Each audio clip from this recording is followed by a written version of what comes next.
after a night, the first day, we were taken off to an area designated by the Indian Army in an army jeep, accompanied by army personnel. The whole itinerary was organized by the army. I mean, we were their guests, they were our hosts. And at some point of the afternoon, I found myself alone with the commanding officer. I forget his name, but he was a brigadier, really, really nice guy. And, you know, for those of you who know the army, you know, some of the officers are very polished. They speak their mind, maybe not so these days, but in the old days, they did speak their mind. And, you know, they gave a very frank assessment. So I was alone with him and I asked him, so what's going on? And he said, look, it's very clear. My responsibility is the safety of my boys and the men under my command. And he said, look over there to that hill. And there was a hill in front, very close. He said, that's where the enemy is. So I said, wow, really that close? He said, yeah, right that close. Obviously not today, otherwise we wouldn't have brought you. But just the other day, we had a major gun battle with them. And we cleared the area. But he said, that doesn't stop them from coming up tonight or tomorrow morning. And he said, my instructions are to shoot them first. Anything that moves gets shot. If it's an animal, if it's a villager, if it's an insurgent, I don't care, it gets shot. So I said, oh, okay, wow, that's interesting. You know, for someone to be so frank to a journalist, it's quite something. You know, as a journalist, if any of you do become journalists after you graduate, you know when you get a good interview, when you get a good quote, or a good shot if you're a video journalist, or a good photograph if you're a photographer. I was writing stuff down in my notebook and he was talking. And, I was the only guy with him. The other journalists were either shooting photographs or, I don't know, doing something else. And then, we went back to the base. And at the base, the minister, Mr. Pawar, was getting ready for his big press conference. And so he was there, all the army brass, the brigadier was there, and they had laid out the captured weapons, the bullets arranged, it was a mountain division, and their symbol was a black cat. They would call themselves the Black Cats. Their cap badge was also the Black Cats. And so they arranged the bullets in a cat formation with guns, all captured, they said, from the insurgents, the people they were fighting. And the minister said, he gave his press conference, he talked about the numbers of insurgents which were captured and killed. And then he said, but saving civilian lives and human rights is the most important thing for us. We do not fire, we only retaliate to defend ourselves. That's what the army does. So I wrote this down, and then people asked him, I think I even asked him a question. I forget what I asked him, but a lot of journalists asked him questions. So then at night, I filed my story. In those days, you didn't have internet. You didn't have mobile phones. You wrote your story, and then you went to the telex room, and you telexed your story. And that's how the story came out in my organization in Delhi. Or you faxed, but I don't think the army had a fax, but they had a telex room. So I wrote my story. I had a typewriter, there were no computers. I took the paper out and gave it to the telex operator, and the fellow copied my story. And it went off to Delhi, and I went to sleep.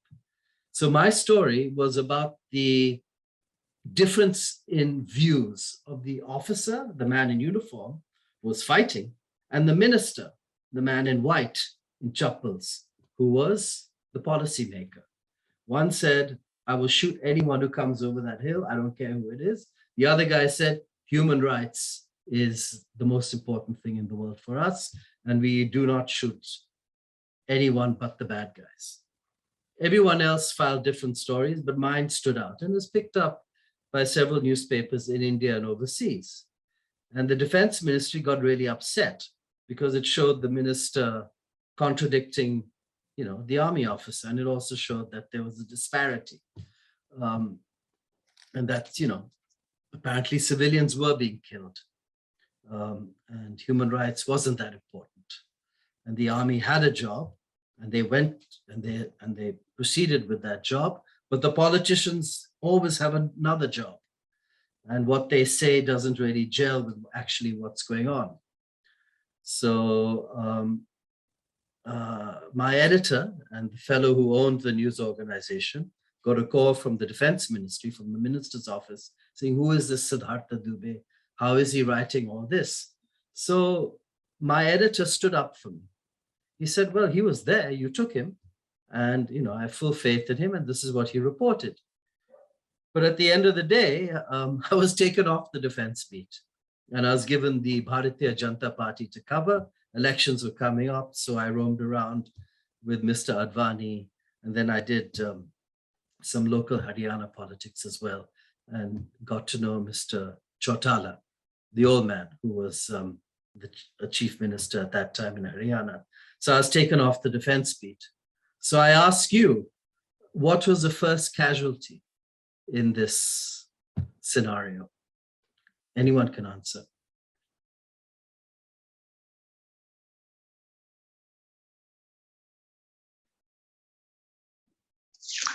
Good morning, sir. Hi, Ajay. Tell me.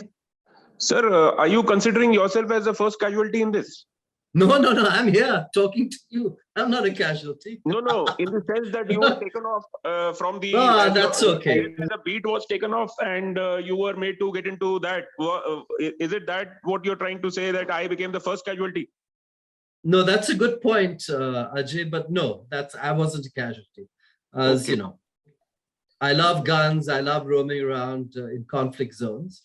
Okay. But no, I don't consider myself as a casualty. Because you see, sir, I heard your initial opening narrative on how you have encountered your experience with the army. Sir, here, if you permit, can I just say one-liner on the similar line? Go ahead. Yes. Actually, sir, let's say, I'll disclose here with itself that I'm a defense person. Okay. I happen to be attending this webinar. And if I was there in place of that brigadier, I would have put it up in this manner to you, that, I have a responsibility of these 100, let's say I have 100 guys under me, right? Mm-hmm. I have these 100 guys under me. I am fully well responsible to them for every action of theirs.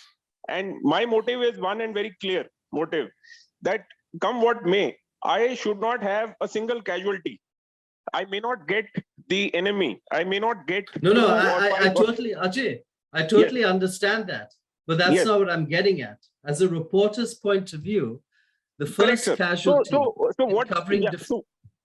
Yes, so that is what I'm saying, sir, that what it got interpreted in that manner, but what intention of an army commanding officer would be that he under no circumstances will like to lose his own boy. Rather, he will be more than careful that he may not get the enemy, he may not get as many of them, but if he finds anything moving there, he will make sure that he doesn't suffer in any manner. Yeah, so Ajay, that is what that brigadier told me, and what you are just corroborating what a man or woman in uniform would tell, how he thinks. So the first casualty when you're covering war or conflict is the truth. All governments lie, especially in time of war. So right now we have Ukraine going on. It's whether Biden thinks it's a global war or not, it is a global war, because all of you, Europe, the majority of Europe and a lot of Asia and parts of Africa and the Middle East are supporting Ukraine's fight against the aggressor, Russia. But yet it's very difficult to find out exactly what's going on. Unlike the 1990s when I was reporting from Afghanistan, Kashmir, and Assam, there was no social media. So right now, what some people casually say, this is the first war being fought on TikTok. Vietnam was the first war being fought on television. in the United States war against the Vietnamese in Vietnam. Before that, it was largely a picture war with newsreel or radio, the Second World War and have you. So this war has a huge difference in terms of what you and I see is because of social media. I mean, on Instagram, I follow a lot of organizations which post shots of Russian armored columns being blown up by Ukrainian forces. But it still doesn't give me a complete picture of what's going on. So if any of you do cover defense or conflict as a journalist, realize that you're getting a small picture of a big picture. What the big picture is, really no one knows, because war is a completely dynamic and active situation. So unfortunately, and it's not just in India, war reporting is something which is always gets caught up in propaganda. So if you look at the United States, the biggest lie the United States made was the invasion of Iraq and the toppling of Saddam Hussein. And they convinced the world and themselves that Saddam Hussein, who was a really nasty guy and used chemical weapons against his own people with impunity, but wasn't a global terrorist. And he wasn't making weapons of mass destruction as the Americans convinced the world and the United Nations he was. They went in to overthrow him. And, you know, the American army is the most powerful army in the world. It's very difficult. In fact, no one can beat them. If they go in full force to overthrow your country, that country will go down in a ball of flames. And that's what happened in Iraq. So when you're looking at a conflict like Kashmir, Northeast India, when you're looking at security forces battle against insurgents in the middle of India, Maoist insurgents, be very wary about who is telling you what, because everyone is lying. There is no truth in battle. It's what you see. And quite frankly, the best journalism when it comes to defense reporting or war reporting are just description of what the journalist is seeing. If something gets blown up or if someone gets blown up in front of the journalist, then report that. Don't go into the politics. Don't go into what could have happened, what might be happening, because you don't know. You're just there. You're one person at a place reporting. So the first casualty in war reporting is always the truth. Couple of months later or half a year later, I was very lucky to go to Afghanistan. And here I want to talk about safety. And the reason being is that 2020 and 2019 were devastating years for journalists. Many, many, many journalists, including a former colleague of mine, Danish Siddiqui, was killed in Afghanistan, just as the Taliban overthrew American-supported government in that country. He was ambushed by Taliban soldiers as he was embedded with Afghan special forces and was killed and brutalized. Day before yesterday, Fox News lost 2 journalists. One was injured. American freelance photojournalist was killed 3 days ago. So already this war in Ukraine has had a heavy toll on journalists. 3 dead, 1 injured. And I'm sure, unfortunately, many more will suffer as this war goes on. So safety is also super, super important for those of you who do cover defense in the future, if you do become journalists.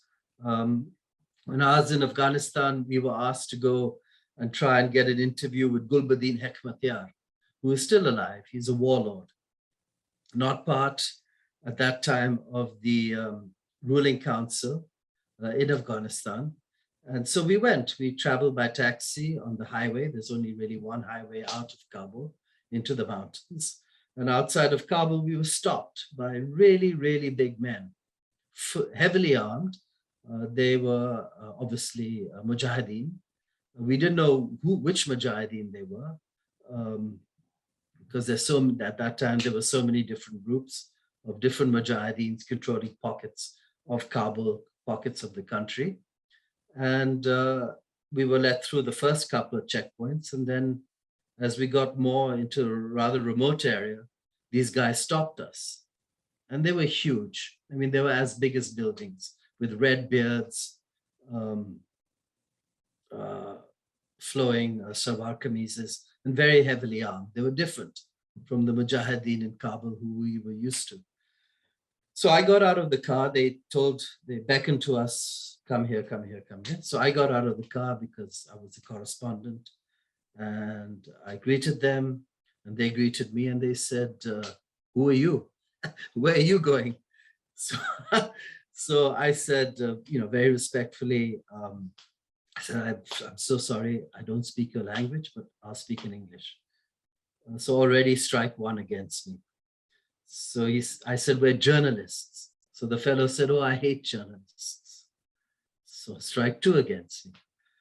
So he said, who do you work for? And at that time, I was working for a British organization called Viz News, VISNEWS, which was a television news agency. So I said, Viz News. He said, what is that?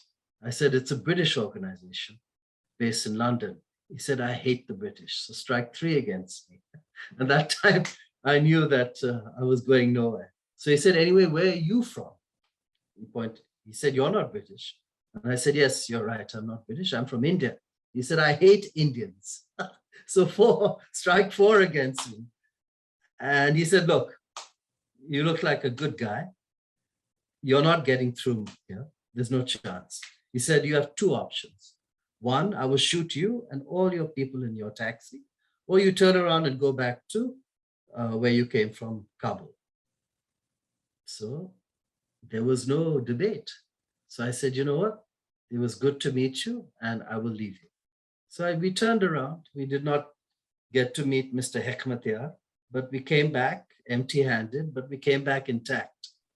So safety. Be very, very aware of your safety. Being a journalist is a risk. You don't have to be a defense correspondent or a political correspondent. You can be in any correspondent, and it's still a risk to journalists, especially in a country like India. The highest number of assaults and brutalization against journalists is in India, among many other countries, but India has a tough time with journalists.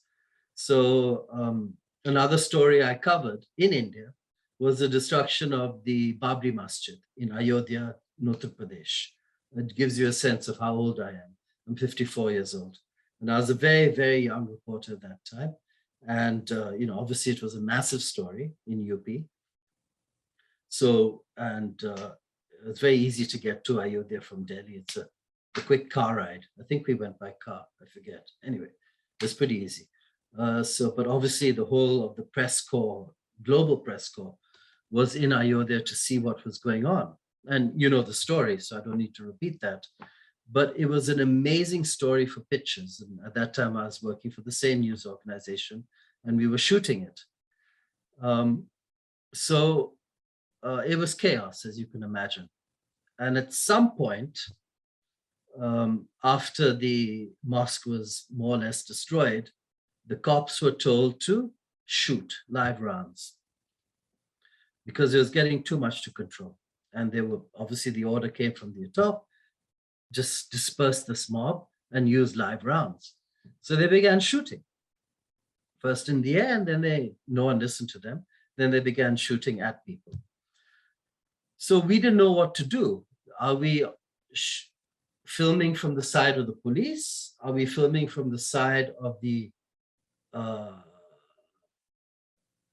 people attacking the mosque or the junta? Where are we filming? Because it's a very important decision. So we kept on moving from side to side because either we were getting stones thrown at us by the people, or we were getting bullets shot at us by the cops. Because at that time the cops don't care; they just shoot. Whether you're a cameraman, a journalist or a person they want to shoot. And I remember we were shooting on the side opposite the cops, and we wanted a shot of the policeman's rifles aimed at us. So I held on to my cameraman's trousers by his belt. He leaned over with this camera to shoot the police firing.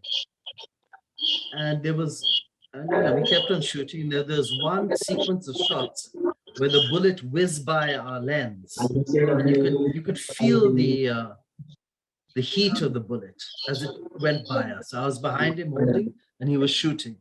And it was an amazing shot. It was fantastic. It was gold. And that sequence of shot made every newscast outside of it, because we were a global news agency. And so, the message from our boss's boss in London was wonderful shots. Your footage was, made the nightly news in most of the world. But if you ever do that again, we will fire you because it was too dangerous. We could have got shot. So again, I want to, where do you draw the line at safety? It's all up to you. You have to judge every situation as a new situation and be very, very careful about your own life. But more important, be careful about your team's life, because, you're part of a group. And if you make a wrong decision, then it's not just your life or your body which could be injured. It's your colleagues.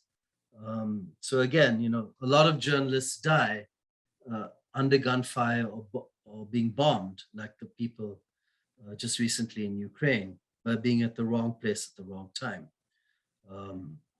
which is super, super unfortunate.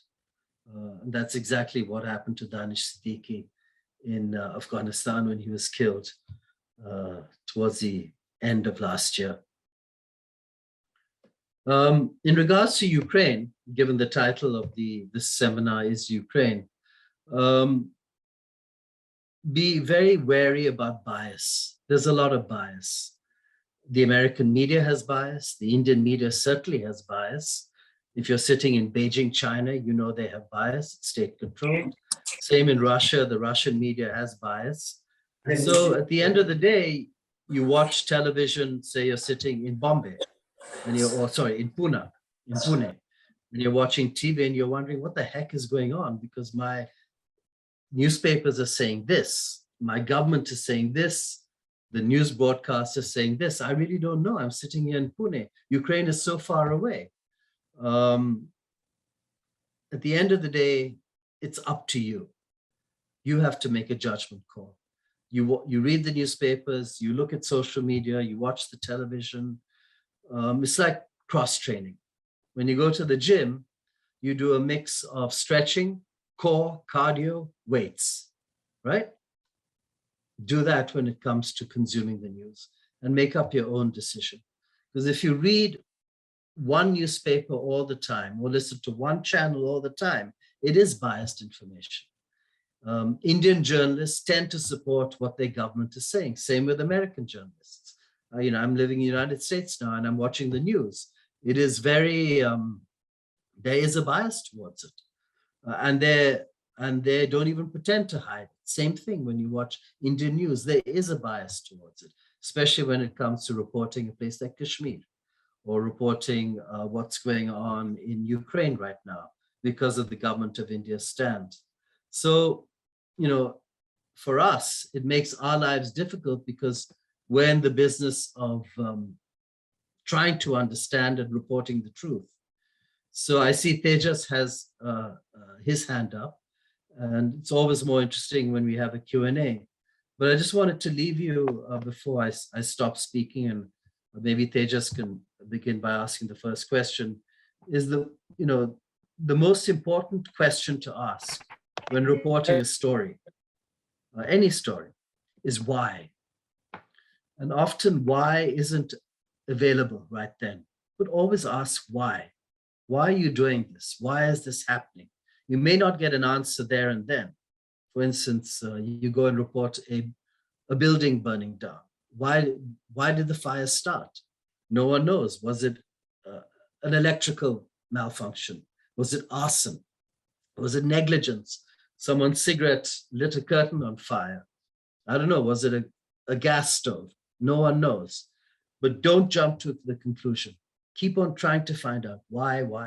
Ask people, why is this happening? And even if you don't get it in your first story, the follow-up story, you may get an answer. But the why bit of journalism, in my view, is the most important part and the most difficult part to get to in a story. Sir, actually, as I look at from the journalist perspective today, in any warfare, it is more of a propaganda warfare. Like today, when you see we have a war going on. That is one kind of a war which is actually happening with the weapons. And at the same time, you also have a propaganda warfare, where outrightly you can see that in the context of the present war between Ukraine and Russia, Ukraine is outdoing Russia in many ways through their propaganda warfare, because they are getting all the journalists into place. They are trying to communicate through them in the best possible manner, and they are showing their footages. They are doing everything to garner the attention in their own interest. Whereas the Russians, on the other hand, are not letting this kind of, or maybe they are not able to, but I still feel that like you have brought out two very important points, that the casualty first is the truth and the safety. But is it not possible, like in Russia, they are saying that it's a special operation, it's not a war, and so they are covering it that way, and they are saying that you see they should come out with the press release, and the bias is something which you actually cannot take out of the entire scene. So how do you how do you regulate, how do you check the propaganda thing which is going on in this manner? Because I don't agree to this part, that this becomes another kind of a war, propaganda warfare. So what would you say about this? Well, I mean, I think you've answered your own question, Ajay.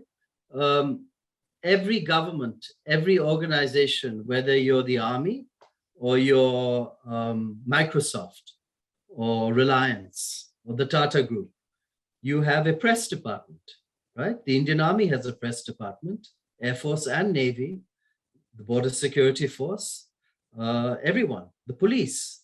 Maharashtra Police has a press department. What is their job? Their job is to give their point of view to journalists about XYZ. Obviously, when there is conflict, as what's going on in Eastern Europe right now, I mean, Russia is a superpower. They have huge amounts of resources which they devote towards propaganda or media or bias. So yeah, I mean, you've said it yourself. The other side of warfare or conflict is to sway public opinion. How do you sway public opinion? You invest in media relations. So your point is very valid. Abhijit, your hand is up.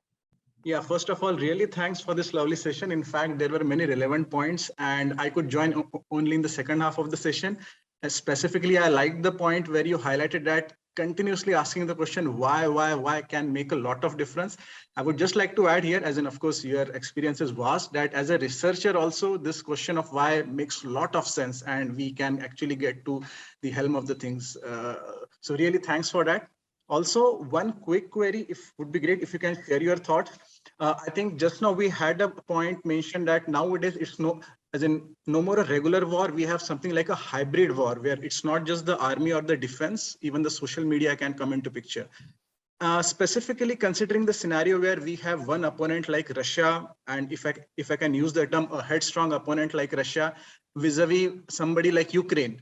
So what, in your opinion, is the role of journalism, and how strong they will be? As in, what could be the deciding role they can play? Because it appears that more or less one of the opponent is all set to go ahead, irrespective of whatever is the opinion of the world abroad per se. So would you like to add anything? Yeah.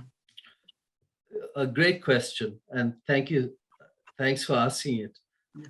For me, it's the same thing, whether you're covering fashion or politics or conflict and everything in between, is just report what you see. Because think of it, we are the fourth pillar of society for a reason. We exist to hold power to truth.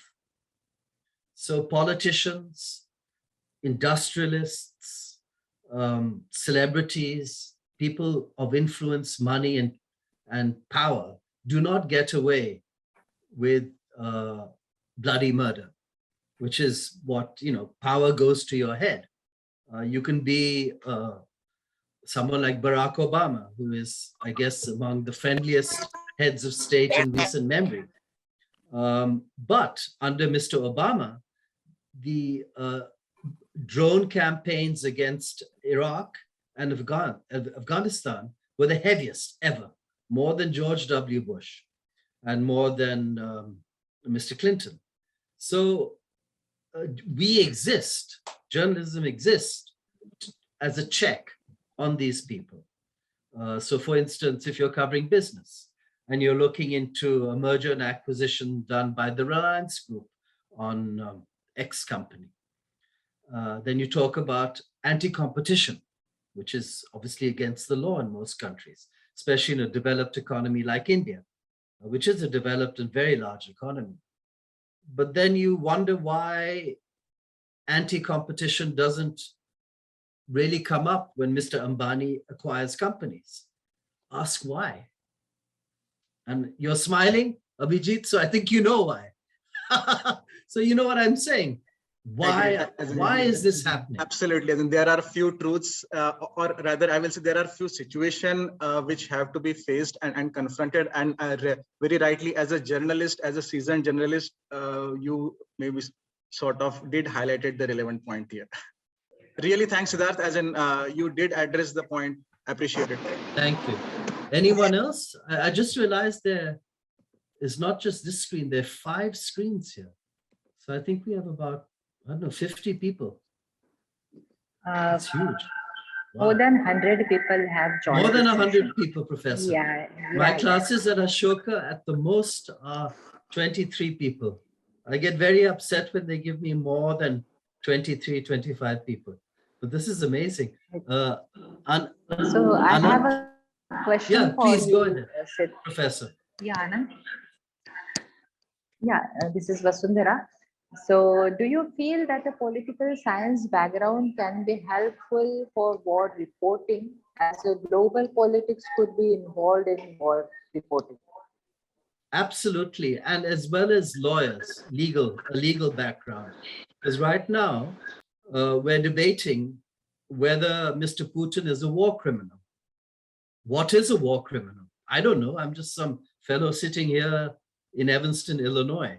But there is a very clear definition of what is genocide and what are war crimes. So as you said, Professor, political science, law, language. Imagine covering what's going on in the Middle East without speaking Arabic. Imagine covering Maharashtra politics without speaking Marathi, right? I would be useless in Maharashtra because I don't speak Marathi. But, no one in their right mind would send me to cover Maharashtra politics because, I don't speak the language. So languages, a legal background, a political science background, all very valid. It's just, a lot of journalism, it's not a science. A lot of journalism, in my view, is common sense, honesty, and taking notes. And then obviously you have to write what you see and what you experience. Anna? Thank you so much. Anyone want to ask a question? I think Anand Satish, I see his hand up. Hi. You're on mute. You have to unmute yourself, sir. Yeah. You have shared wonderful experience related to the risk which you took by going into the war zone. So my question is when you went back to your manager, when you met him, okay? So the risk which you have really taken, and how was it really appreciated? Like you are equally taking, your entire, life at risk, and with all the hurdles after crossing and after coming back to your home. So, and after coming back to your office. So can you please share something which is inspiring for the other upcoming journalists as well in our department? I quite frankly think I'm a bit of an idiot. And I'm not a very good role model when it comes to risk taking, because I don't know, I don't have much of a risk radar. So something happened to me in Afghanistan. We were staying at the Intercontinental Hotel, which was protected by a group of mujahideen. And, given the very fluid situation at that time in the country, the different mujahideen groups used to attack each other with impunity. And then you used to start off in the evening at around tea time and go on through the night. There was curfew, so you couldn't go out on the streets. So I was, in the courtyard of the hotel by then, after the first week, I had made friends with the mujahideen who were controlling the hotel. And we were just chatting and, they were putting flowers into the barrels of their Kalashnikovs, and we were taking photographs of each other. And suddenly we were attacked. A gunfire basically ricocheted off rocks and the building just right next to us. Obviously, a different mujahideen group thought it would be fun to start attacking us. So we all ducked for cover. The people I was with started firing back. And unfortunately, one of the mujahideen soldiers got hit in his arm. So he couldn't shoot anymore. So he gave me his Kalashnikov and he said, "You shoot." So what do you do, right? We are all different people. As the professor said, there are 100 people here on this chat room. Everyone is different. The professor and I are different. Anant, you and I are different. We are all unique human beings on this planet. Our minds work in different ways. I was really angry at that time because I was having a good cup of tea with these mujahideen boys, and they were boys. They were teenagers. And suddenly we were attacked for no reason. I was really angry, and I get angry very fast. I have very high blood pressure, and I go from 0 to 60 very quickly. So I said, yeah, absolutely. And I know how to shoot guns. So I began firing back. In retrospect, that was a stupid thing for me to do because I put myself into the arena. I made myself a combatant at that point of time.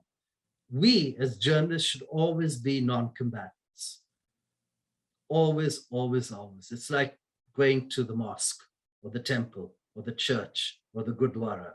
We are always non-combatants, always. It's a strict rule. But I was so angry, especially to see this young Mujahideen boy hit in the arm. He was fine, he was just hit here. It's, my mind went, berserk. But to answer your question is, yeah, you, Anant, and I are different people. What we do is different because we are just different. What would you have done in that situation? No one really knows until you are in that situation. Hopefully you'll never be in that situation. So yeah, adrenaline takes over. Adrenaline is a very, very powerful chemical which your body produces. And when, for instance, if any of you are athletes here, you feel that adrenaline kick when you're competing, especially when you're winning. And, after you win a match or after you do something incredible, that adrenaline gets in and it controls you.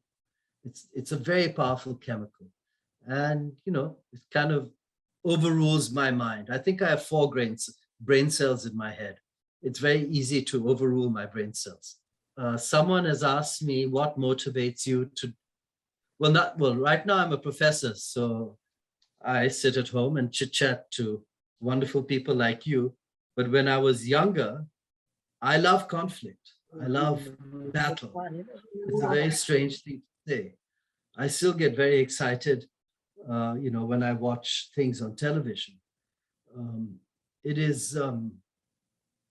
I love weapons. I like guns. I like the adrenaline. I like the rush.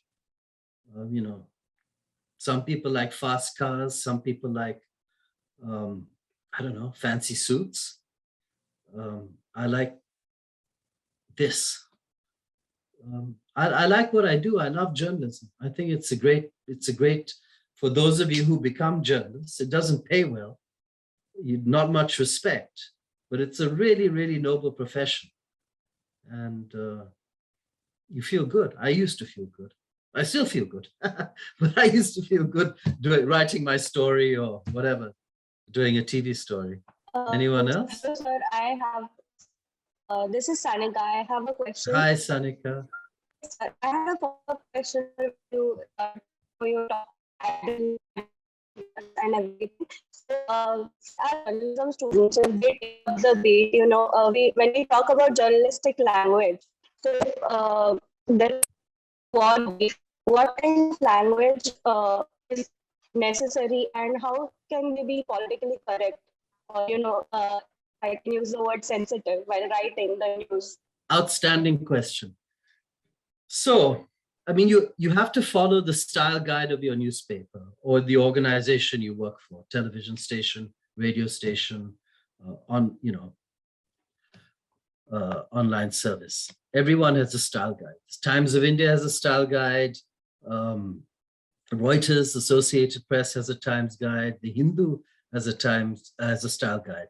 So obviously, if you belong to an organization, Sanika, as a journalist for, say, the Times of India, you have to follow Times of India style guide because that's, they're your employer and they write in a certain way. In terms of being politically correct, it is a fashion of the times you live in. When I was growing up, there was no such thing as LGBTQ+. No such thing. There were straight people and there was gay people. And unfortunately, embarrassing for my generation, gay people were not given the respect they are now in terms of writing, right? We in the media, and I'm not saying myself because I don't think I ever wrote any story but I'm saying generally, what I read, what I heard, we were very unkind to gay people. Now you can't get away with that, right? They will say, what the heck's going on, man? You can't write this stuff. You can't broadcast this stuff. The same thing. So for instance, you see in newspapers, lady driver runs over man. Why lady driver?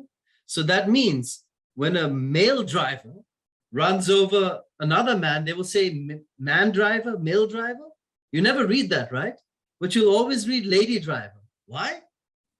I mean, are you then trying to say that women are bad drivers? Is that what you want to say? Why lady driver? Lady officer, right? So in a way, that is also style, right? If you're not married, you're a spinster. So if you are married, you're MRS.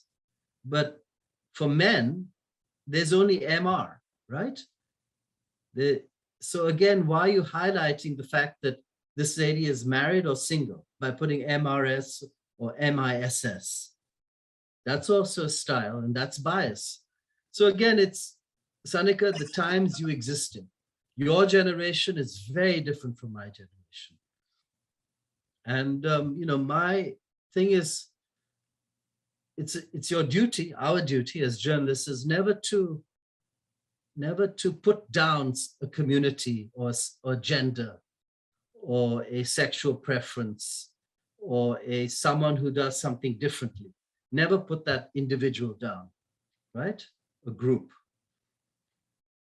That's the way I kind of work, or I kind of tell my students when they ask me a similar question like you just did. Hello, sir. This is Sahil. Yeah, Sahil, go ahead, please. Sir, actually, I want to ask you a question that why USA is interfering between Russia and Ukraine, because what USA did with Afghanistan was totally wrong. And as I think, if USA is not interfering with any nation, any other nation, then if there is Russia, why USA is interfering with Ukraine? Because there is Russia. And You're asking me? Yes, sir. But sir, And, I'm not a politician. I have no idea. No. Sir, actually, I just want to know your opinion, sir. My opinion means nothing. This is what powerful countries do. You can say the same as India. Why is India interfering here? Why is Pakistan interfering there? Why is China interfering there? Why is Russia invading Ukraine? And as you pointed out, why did USA invade Afghanistan and Iraq? Why is everyone and their mother in Syria? This is what countries do. But it's a great point you bring out. So where does that leave us? You, me, the professor, everyone. We just have to report and try very hard not to have bias. And that's a very tough thing to do. We are human beings. We are built with bias. Unlike animals and fish and insects, they have no bias. But, you know, unfortunately, we have bias. We are humans. Why countries do what they do? Because they feel, right? I mean, they feel that they have to. But your point is super valid. Absolutely.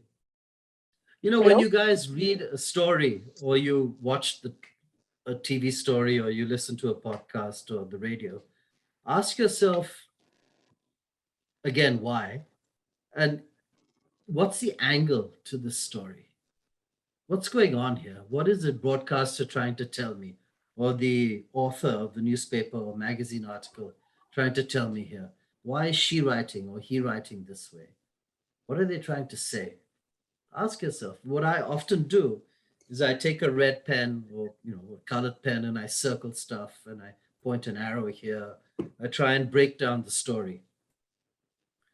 And, you know, but everyone is biased. Everyone is biased. I can't see the other windows in case someone has their hand up. I had a question about social media. How do you think social media is influencing this particular war, since it seems pretty relevant in this war and maybe the one that just went before it? How is that changing journalism when everybody is a journalist on social media? Okay, folks, this is my sister. She's asking the question from California. I should be transparent about that, but it's a damn good question. Social, I mean, people like to say that this is the first war fought on TikTok. I mean, that's a very big stretch.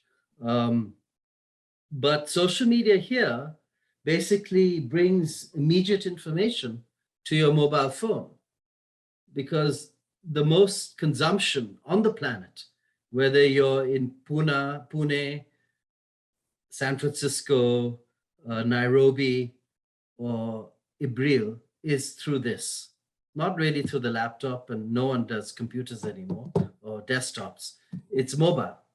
So if you're snapping or TikToking or Instagramming stuff, live or almost live, of a Russian tank column being blown to smithereens, or an apartment building in Ukraine being targeted by Russian missiles, it brings those pictures immediately to you. You have to wonder, are those pictures real? And that's where fake news comes in. So in India, we have two great groups. There are many, but the ones I know, one is called Boom News and the other one is called Alt News, and they are fake news busters. And they reverse image, they do use reverse imaging technology, amongst other things, to tell you whether this image or this video is actually real or not. And a lot of it, as you can imagine, is focused around political reporting in India. So I follow a bunch of stuff on Instagram, which I think is giving me accurate information from what's going on in Ukraine. But there is a bias there. They are showing me Ukrainian army or paramilitary victories against the Russians, which there are many. But there's also the other side. I mean, Russia has a seriously massive army with superior firepower. And the numbers of Ukrainian dead are still a mystery, both civilian as well as combatants. So how has your question was how has social media influenced this war? A lot of the times, the combatants are setting their feet up as they attack their enemy. So, for instance, there was this amazing video of a Russian alligator helicopter taking off and then immediately being shot down by a Stinger or Javelin missile. Hollywood could not have shot it better. Perfectly sequenced video. But they had thought about it. This is where we're going to put the camera. This is where we're going to shoot it. They had focused it, and then they attacked. So yeah, it's a sign of the times. Like I said, Vietnam was the first war on television. This is the first war on choose your platform, from TikTok to Instagram. Okay, I think Abhijit has one more question. Abhijit wants to ask. Sure. Please go ahead. Thanks. Hi, Abhijit. Thanks. Hi. So one more time here.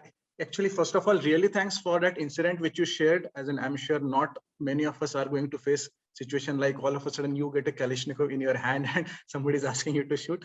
Also, just a quick ad regarding. It was a bad decision, by the way. I'm an idiot for doing that. I must point out that I wasn't thinking properly. Well, as in, yeah. Okay. And just a quick ad here. I think, ma'am, just now highlighted about the role of social media. We just got through election in 5 states recently, and one of the leading political parties actually have raised a concern that social media is not being handled appropriately and it can impact results. So now it's not only the war, even the political parties are facing the heat. I think maybe a generation or two, or at least one generation, will be required. So the next skill we learn is how to differentiate between the fake news and the real news. Right now, the first generation probably is learning everything. Also, coming back to the point when you were sharing your critical incident, as they say, there is a delicate line between being brave and being foolish. So definitely, I don't want to be judge here. And personally, I don't think it was foolish, frankly speaking, because it did require something to be in such a situation and face it the way you did.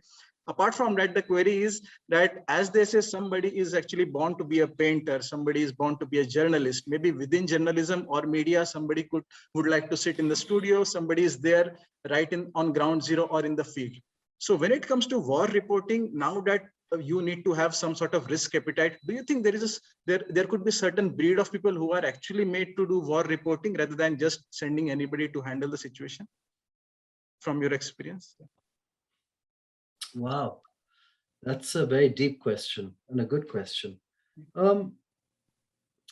First of all, so for instance, I worked for Reuters, which is a massive global organization, headquartered in New York and London and Toronto. Now it's a Canadian company.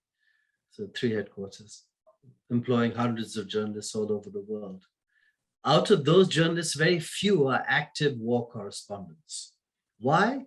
Because even though it is glamorous, and you have movies about highlighting war correspondents and they're always shown in a flattering way, it's really not a very nice life. It's a really crappy life.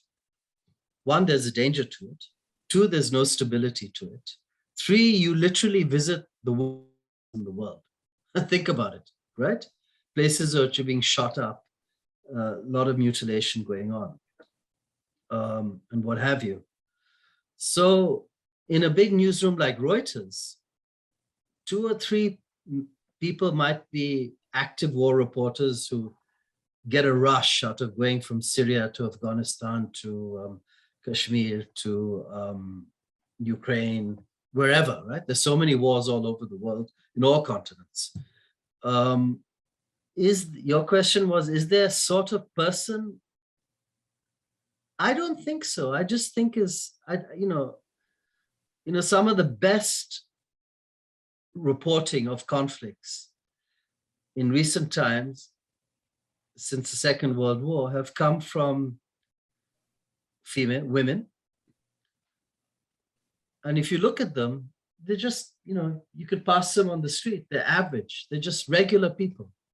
They're not huge. They're not, wide-eyed and, they're just regular people. They're not jocks. They're not in camouflage.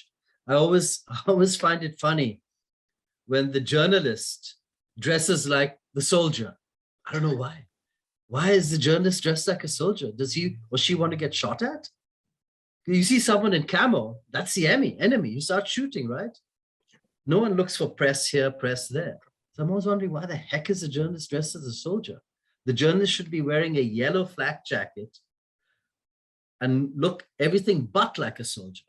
I mean, for all, you do wear a helmet, do wear Kevlar and what have you, but don't look like the soldier, because chances of you getting shot are just rise.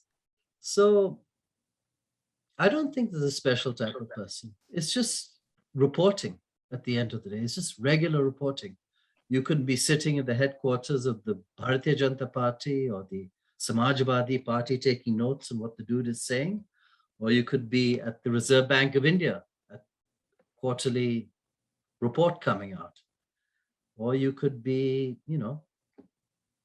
at a fashion show, seeing, I don't know much about fashion. I can't even think of a fashion designer.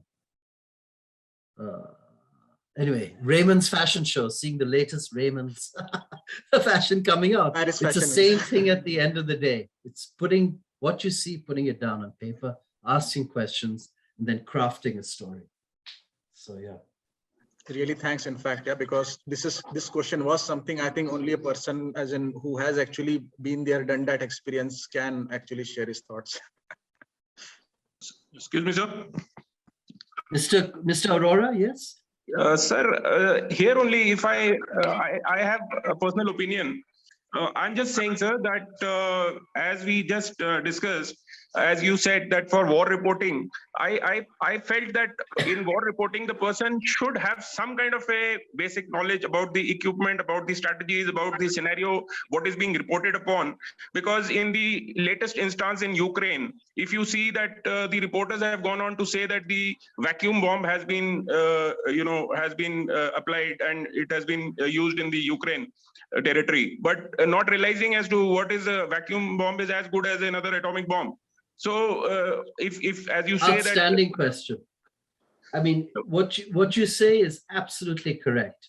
You must, like in every beat, in every story, you must have knowledge of what you're covering. So you must try and understand the politics behind Ukraine and Russia, where Putin is coming from. What was Ukraine under the USSR, under the Soviet Union, right? Why is Ukraine not part of NATO? And when it comes to, you said vacuum bomb. What is a vacuum bomb? Is it a vacuum cleaner? Which I cleaned my house today, I used a vacuum cleaner. That's not a vacuum bomb. Or is it like napalm, which the Americans used in Vietnam? It's much more like napalm, which basically eliminates the oxygen from the area because of the very sticky combustible gelatin, which is used in that bomb, which spreads over an area and incinerates everything. So what you say, Mr. Aurora, is absolutely correct. Cannot go into covering any story, whether it's Maharashtra politics or Ukraine, or if it's the Reserve Bank of India, some basic knowledge on what exactly does the Reserve Bank of India do and why it comes out with quarterly reports. Why is the Reserve Bank of India not is an autonomous body? Why is it not part of the government? So what you say is absolutely golden. And I'm afraid a lot of reporters all around the world are covering subjects which they don't know enough about. And that just leaves you and I in a pickle when we watch them. They're just spouting off, things they've been told to sound fancy. Sir, one last question, sir. I want to know your opinion. Firstly, yes, this was in firstly, we have discussed only on the journalistic perspectives. Though this war is not between Ukraine and Russia, as I look at it as a war between Russia and NATO. And I'll not dwell upon all those background things. But what are the takeaways that you see in this particular scenario for India? Should there be a conflict between India and China tomorrow? And what are the takeaways for the Indian journalists? How we have to handle it better than what exactly is happening now? I mean, also covering all these social media aspects, how they are taken. So it's going to be a big learning. I look at it in that way. So what are the takeaways that you, in your opinion, we should be looking at other than what these truth, safety, obviously, these are always there. So I think, and it's not unique to India. India is the biggest media market on the planet. India has the largest number of people reading daily newspapers in all languages. India has the largest number of eyeballs on television. Facebook is India is Facebook's second largest market outside the United States, third being Brazil. TikTok, as we know, is banned in India. But when TikTok was in India, India was among the top 3. India was the biggest market of TikTok outside the United States of America, because the Chinese don't offer TikTok to their own people. Your question is what is happening with Indian media? Indian media, and I'm generalizing here, because there are pockets of excellence, largely online. The most active place in Indian media is what's going on online, not in television or newspapers. 1 or 2 newspapers maybe, but certainly not television. It's all rubbish. Indian journalists should stop trying to preach and toe the government line. It doesn't matter if it's this government or the previous government or the future government. And that is why I'm super excited to speak to folks like you, journalism students, because quite frankly, I'm history. I'm not an active journalist. There's a reason why I'm not on television anymore. Who would put a face like this on TV? And I have no hair anyway. But the future is your future. And I just expect wonderful things, better things for those of you who do become journalists, whether it's on radio, television, online, or print. So yeah, so that's my humble opinion.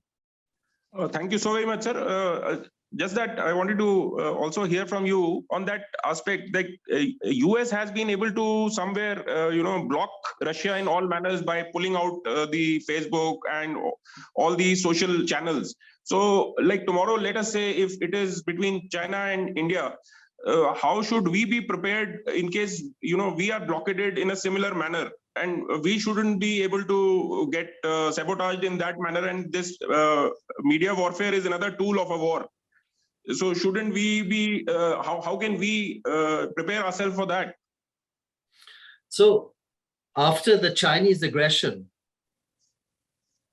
3 summers ago or 2 summers ago, on the Ladakh border with China, remember the Indian government blocked all Chinese social media companies. They were thrown out of the country. TikTok is still banned in India.